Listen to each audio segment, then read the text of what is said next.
Greetings, Benjamin J. the Victrola Guy with another in the series. The Edison Home Phonograph is finished. People don't realize that this is made of cast iron. And you start pounding on this rod, even with a brass drift, and you're trying to break this rod loose, there's really a good chance you can break these stanchions right off. And once they're broken, that's it. You can epoxy them. But once they're broken, they're broken. That is it. There is no way to repair them. So in any case, I finally got the carriage broken loose. Fortunately, I had another carriage rod. I also had another mandrel.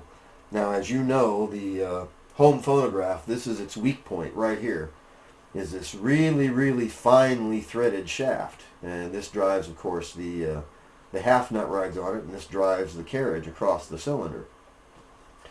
There was no way to save this. Even once I got the rust off of it, and you cannot scrub this with a steel brush. You can't scrub it with anything. Once I got the rust off of it, it was problematical whether it was going to work or not. But I had one that was in fairly decent shape, so I went ahead and swapped it out. The half nut is original. The spring is original. All the screws, everything you see is original. And I finally got the machine running. Once I broke all the parts loose, I completely disassembled the machine. And that's the secret. If you can get all the parts out of it, if you can get the machine disassembled and get the rust off of it, there's a 90% chance you can reassemble it and the machine will run. So as I keep saying, don't overlook the junker machines. You know, there's a lot of people on limited incomes, and they think, I can't afford an Edison phonograph of any kind. I mean, Edison phonographs are expensive, period. They are. That's why I keep saying don't overlook the junkers. Total cost of this machine was $90. And it is now running and running well. Listen to the motor.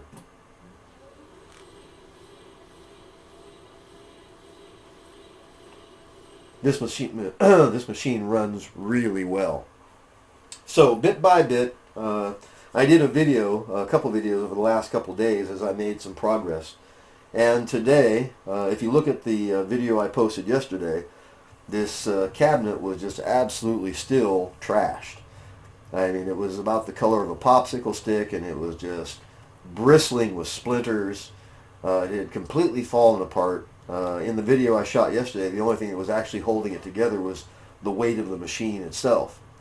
So last night I knocked it completely to pieces, cleaned out all the grooves and all the cutouts and the dovetails. Used carpenter's glue, re-glued it. The bottom had split into 3 separate pieces, glued the bottom, clamped it back together, reinstalled it today. So the machine's been back in its case approximately 2 hours. So technically it is finished. I still have some minor adjustments to do over the next couple of days, settling in adjustments as these parts get used to running again after being so long in a rusted, virtually solid state. I mean, this machine, when I brought it home, was basically one big frozen piece. It was just completely covered with rust, and nothing moved. I mean, nothing. I had to tap the in-gate open with a small hammer. So this machine was trash, and that's one nice thing about, as I said, about finding these old machines, is that every time you hear it play, or you see it, or you're listening to it in the background, in the back of your mind you can say, you know, you're the one that's responsible for bringing this machine back to life. And I call it resurrecting them from the dead, because if there was ever a dead machine, it was this one. Now, a couple months ago I found an Edison Standard B in virtually the same condition, just covered with rust and just a real junker. And did the same thing, soaked it in diesel fuel, took it apart, completely disassembled it. That one I did repaint because it was destroyed. And I've been using that now for the last few months as a recorder. And as I said, I do a lot of recording on Edison cylinders. And put it in a case that I had. And these old machines, when you get them running, you get a lot of satisfaction of knowing you're the one that brought the machine back to life. You know, if I hadn't spent the time working on this machine, it would have been parted out on eBay, or there was a very good chance it could have wound up in a trash can, because this machine was trashed. It really was.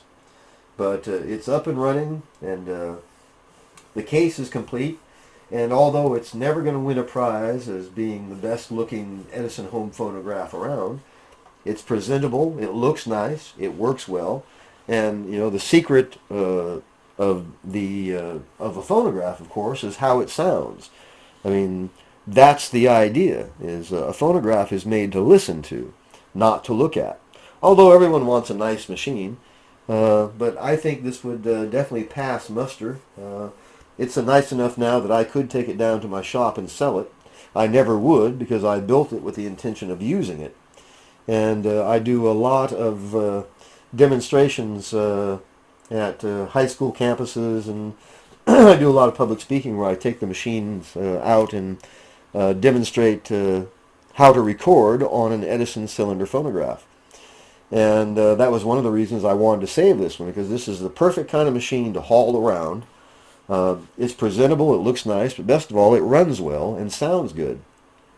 So it's a great way to pick up a machine that's really inexpensive and with just a modest amount of work. In this case, 15 man hours of actually working on the machine itself. It took one full day to re-glue the case, and it only took a few hours to actually clean it up. I used a cotton cleanser cleaner to get most of the scrunge and junk off of it. But it has not been scrubbed, and it has not been sanded. It's just been cleaned, and then 2 coats of cotton cleanser wood feeder, and it's a natural oil. It just sucks into the wood. And, while it's not by any means perfect, it is a very good, usable, and not bad-looking 102-year-old cylinder phonograph. So I'm going to play a cylinder for you. And also, in one of the videos I posted, I talked about a way to get a good, cheap, inexpensive, usable horn. Now, if you look on eBay, you can find a bunch of musical instruments, trumpets and trombones, that are made in India. And they're just junk. I mean, they really are. They're junk. And this was a used one, as you can see. And this was a trombone. And so what I do is I cut the actual trombone flare, the bell if you want, cut it off. And then in this case I installed a 1 1/8 inch brass or copper reducer. They use this for copper plumbing. It's a reducer to 1/2 inch. Well, 1/2 inch is the exact same size as the reproducer on the phonograph. And so this is a trombone. I also use trumpets and do the same thing. I've got one here. Here's one of the trumpets that I did exactly the same thing. But on this one I cut them off, and then I just epoxy a 1/2 inch connector on the inside of it. And they're not original, but so what? This one was $3. This one was $7. It looks like a phonograph horn, and the best thing about it is it sounds like a phonograph horn. So let's put the horn on the machine, and let me move the camera so the thing's not blasting directly into the microphone, and give you an idea of what these machines can sound like. Now, as I said, remember, this thing was just absolutely trashed. And as I keep emphasizing over and over and over again, don't overlook the junker machines. Because in less than 4 days, I took a $90 junk machine. It's now sitting here, and it's now operational. So this is Ada Jones and Billy Murray.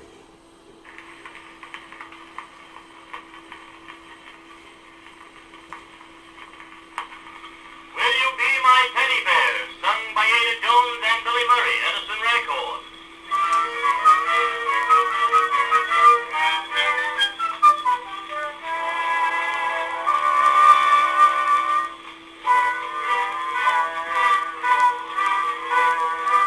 I'm so happy I don't know what to do.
kind and squeeze you.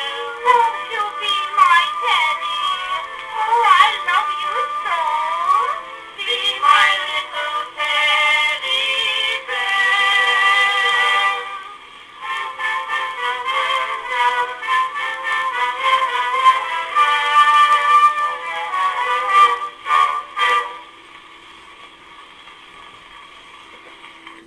All right. So, as I